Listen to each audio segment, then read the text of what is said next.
ओम नमः सिद्धेभ्यः। ओम नमः सिद्धेभ्यः।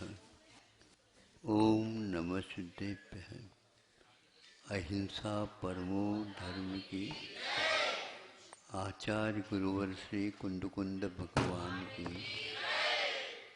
आचार्य गुरुवर श्री ज्ञान सागर मुनि महाराज की।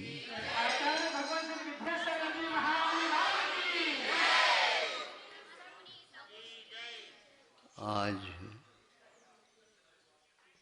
युग के आदि में विश्वनाथ भगवान को प्रथम बार आहार के लिए उठे और उनको 1 वर्ष के बाद आहार दान प्राप्त हुआ था। महापुरुषों के ऊपर भी कर्मों का प्रभाव कैसा रह सकता है, इससे ज्ञात होता है। श्रावकों की गलती नहीं, किंतु श्रावक उससे अपरिचित अनभिज्ञ थे, इसलिए आहार दान दे नहीं पाए, बाकी सब देने के भाव रखे थे। आज वह दिन जो युग के आदि में भगवान को भी आहार लेना पड़ा।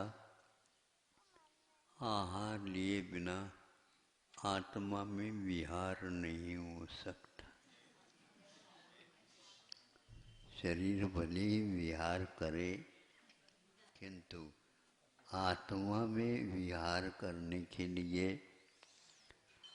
श्रावकों के द्वारा शुद्ध आहार नवधा भक्ति पूर्वक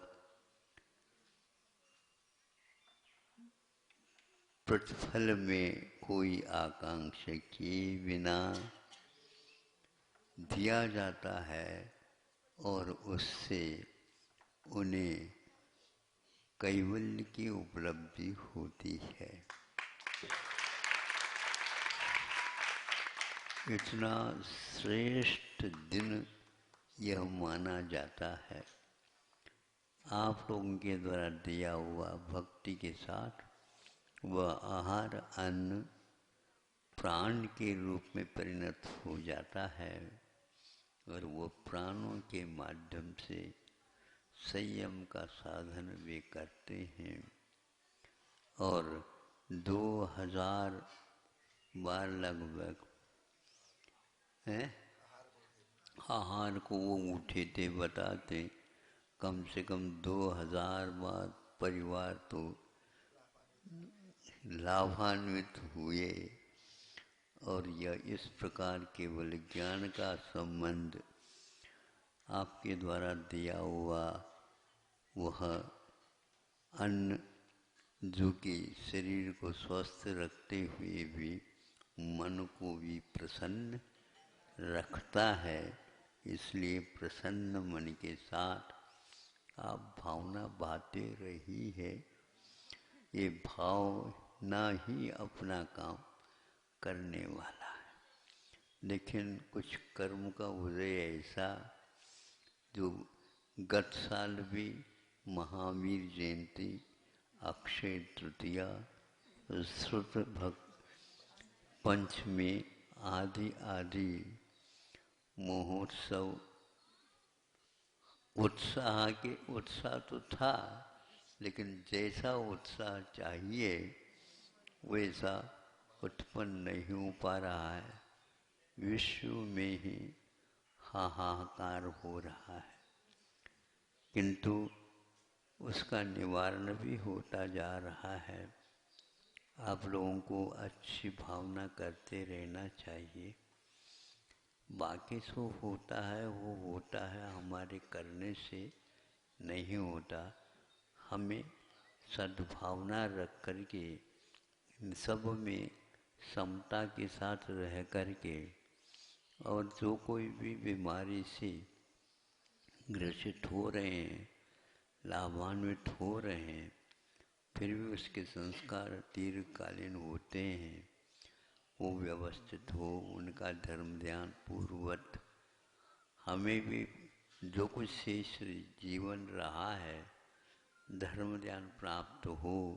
इन्हीं भावनाओं के साथ जो अहिंसक नहीं है वो हिंसा के भाव करने से भी इसमें रोग में ज़्यादा बढ़ोतरी होती है। यह बुद्धि उनकी भी हो जाए। एक ऐसा ही मांसाहारी व्यक्ति जो अमेरिका में कहाँ शाकाहारी, लेकिन उसको इस सारे का अध्ययन करने से ज्ञात हुआ है कि उसका विश्व में होटल जो था वो प्रसिद्ध था, सबसे ज़्यादा अमीर का वह होटल था। उसमें उन्होंने इसके अध्ययन करके कोरोना महामारी की और निर्णय लिया कि यह सारा का सारा मांस के कारण ही, अंडे मछली आदि आदि तामसी पदार्थों के सेवन करने से ही होता है, इसमें कोई संदेह नहीं। इसलिए उन्होंने अपने उस होटल को शाकाहार के रूप में परिवर्तित।